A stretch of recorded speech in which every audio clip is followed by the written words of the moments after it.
للفقراء الذين أحصروا في سبيل الله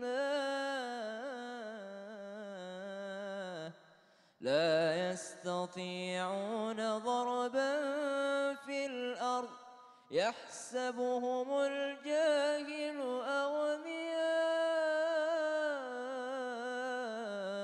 من التعفف تعرفهم بسيماهم. Mereka para sahabat Rasulullah Sallallahu Alaihi Wasallam pada saat itu orang-orang mereka dikiranya orang kaya. Kenapa? Karena sangat menjaga diri daripada yang namanya meminta-minta. Tidak mau menghinakan diri di hadapan manusia. Tidak mau menghinakan diri di hadapan sesama manusia. Meminta hanya kepada Allah Subhanahu wa Ta'ala. Ketawakkalan mereka para sahabat Rasulullah Sallallahu Alaihi Wasallam. Salah seorang daripada sahabatnya yakni Abu Hurairah radhiyallahu an, yang sering sekali kita dengarkan riwayat-riwayat hadisnya beliau Abu Hurairah. Sahabat Abu Hurairah radhiyallahu an pernah suatu ketika dalam keadaan sangat lapar datang ke rumah Sayyidina Umar. Datang ke rumah Sayyidina Umar, di depan pintu rumah Sayyidina Umar karena lapar dan tidak ingin meminta makanan. Abu Hurairah menceritakan beberapa riwayat. Rasulullah pernah bilang begini. Selesai satu hadis, akhirnya Abu Hurairah melanjutkan lagi. Rasulullah juga bilang begini. Sampai hadis ketiga dalam hati Abu Hurairah, kenapa Umar tidak mengajak saya masuk ke rumahnya? Padahal sebenarnya saya kesini bukan untuk menceritakan hadis, saya hanya ingin meminta makanan sedikit. Namun Sayyidina Umar tidak mengerti daripada keinginan Abu Hurairah. Hingga pada suatu ketika Abu Hurairah pernah terjatuh di antara rumah Rasulullah dan mimbar Rasulullah yang kita kenal sekarang dengan Raudhah. Beliau terjatuh di situ hingga pada suatu ketika seorang laki-laki langsung naik di atas dadanya Abu Hurairah. Apa yang dilakukan laki-laki di atas dadanya Abu Hurairah? Dia berkata, Abu Hurairah pingsan, dia kena penyakit ayan, kata orang ini. Ternyata Abu Hurairah membuka matanya, dia mengatakan, tidak, saya tidak ayan. Ada batu saya ikatkan di perutku, saya sudah 2 hari tidak makan dan minum. Lihat sahabat Rasulullah Sallallahu Alaihi Wasallam. Suatu ketika sahabat Abu Hurairah radhiyallahu an di pinggir jalan karena kelaparan, beliau datang kepada Sayyidina Abu Bakar As-Siddiq menanyakan perihal ayat Al-Quran. Wahai Sayyidina Abu Bakar, tahukah engkau tentang tafsiran ayat ini? Ditanyanya beliau. Kata Abu Bakar, dijelaskan oleh Sayyidina Abu Bakar.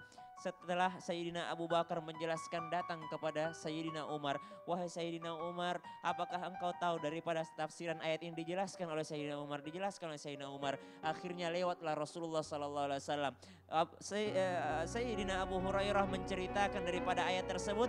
Namun Rasulullah langsung menarik tangan daripada Abu Hurairah, diajaknya ke rumahnya. Kenapa? Rasulullah tahu daripada raut wajah Sayyidina Abu Hurairah. Ini orang bukan tidak tahu ayatnya, tapi ini orang lapar.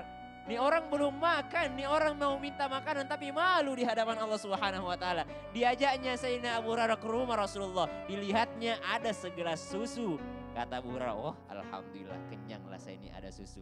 Akhirnya kata Rasulullah SAW, wahai Abu Hurairah, engkau pergilah ketemui Ahlus Suffah.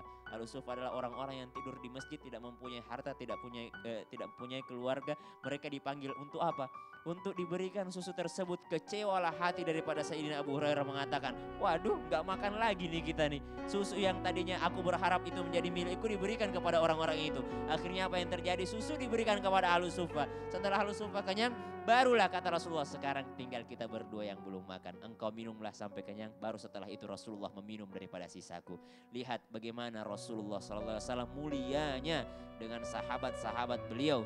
Saya tadi bertanya kepada Gurunda Abi Makki, ternyata Gurunda mempunyai pengalaman. Suatu ketika Gurunda sedang membangun yakni wakaf untuk pesantren beliau atau masjid beliau. Datang seorang nenek penjual donat seperti nenek Saona. Ketika nenek ini datang penjual donat, melihat orang-orang yang sedang bekerja, nenek ini naruh donatnya di situ. Kata Gurunda Abi Makki tadi diceritakan, baru saja diceritakan oleh beliau, waduh ntar kita disuruh bayar ini. Akhirnya setelah habis semuanya, sang nenek mengambil tempatnya, ditanya oleh Gurunda, apa kata nenek tersebut? Tidak usah dibayar, ini sedekah saya untuk orang-orang yang bekerja. Lanjutan kisahnya insya Allah diceritakan langsung oleh Gurunda Abi Makki beserta dengan amalan dan doa-doanya. Silahkan Gurunda. Ya, Masya Allah, Allah barik fiik. Subhanallah, maha suci Allah yang telah menciptakan kita dengan keindahan iman dan ukhuwah Islamiyah yang sangat luar biasa. Subhanallah, ternyata amalan yang terindah untuk mengangkat derajat kita agar jauh daripada kesulitan yang ada, apa coba? Bahagiakan orang lain. Ini yang pertama kali.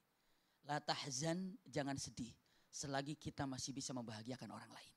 Kalimat la tahzan diucapkan oleh Rasulullah kepada Abu Bakar bukan lagi makan rame-rame, bukan. Tapi sedang apa? Sedang berada dalam kesulitan. La tahzan, bagi kita semua yang hadir di tempat ini. La tahzan, gak perlu bersedih. Kenapa? Selagi kita masih bisa membantu orang lain dan masih bisa membahagiakan orang lain.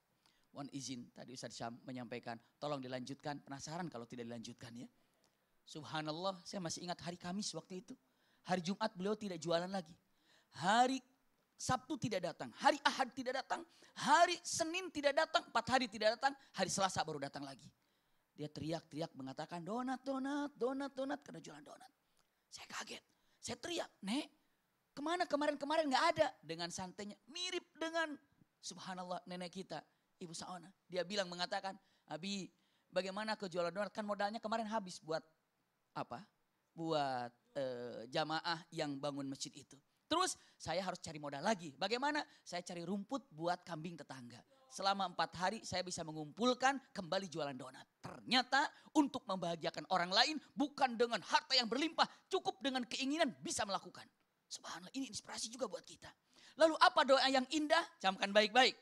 Ternyata yang menghalangi segala sesuatu kebaikan, keindahan dan cita-cita hanya satu, apa? Dosa. Nabi Adam harus kehilangan sorga, harus kehilangan berdampingan dengan istri karena satu kesalahan.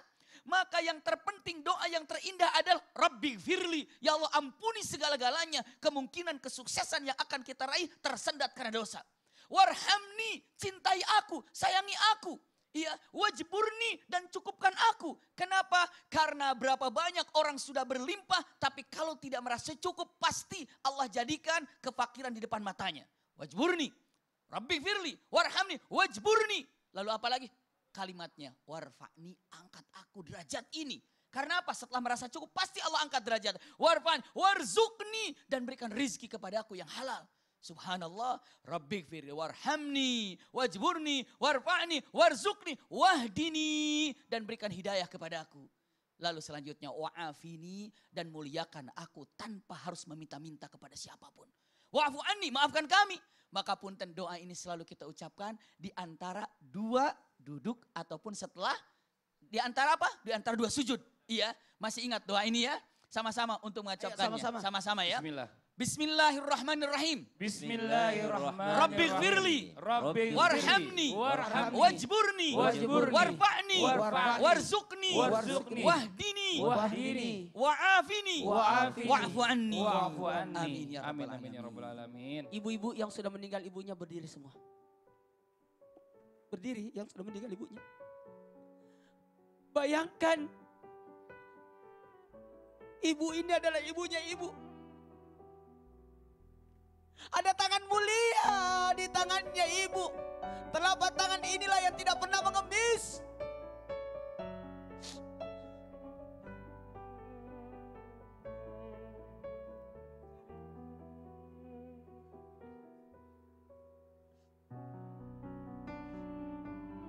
Amin, amin ya rabbal alamin.